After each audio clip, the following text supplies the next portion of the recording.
आज आपण बनवणार आहोत कोकणात आमच्या घरी बनवली जाणारी आंबट तिखट अशी कैरीची आमटी। गरमागरम भातासोबत ही कैरीची आमटी खाण्याची मजा काही औरच असते। खास उन्हाळ्यासाठी बनवली जाणारी ही कैरीची आमटी कशी करायची ते बघूया। त्याआधी जर तुम्ही चॅनलला सबस्क्राइब केलं नसेल तर प्लीज सबस्क्राइब करा। तर आमटी बनवण्यासाठी मी इथे 2 ते 3 कैऱ्या घेतलेल्या आहेत। त्यांची साले काढून त्यांच्या बारीक फोडी करून घ्या।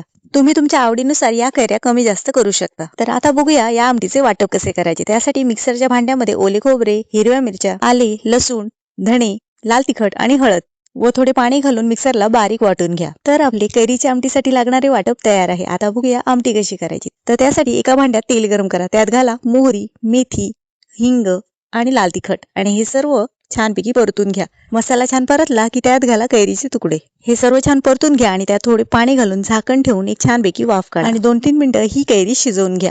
कैरी छान शिजली की त्यात घाला वाटून ठेवलेले वाटण। वाटण छान ढवळून घ्या आणि मिक्सरच्या भांड्यात जे वाटण उरते त्यात थोडेसे पाणी घालून ते पाणी सुद्धा या आमटीतच होता। आता चवीपुरते मीठ आणि गूळ टाकून ही आमटी छानपैकी ढवळून घ्या। गूळ टाकल्याने चव बॅलन्स होते।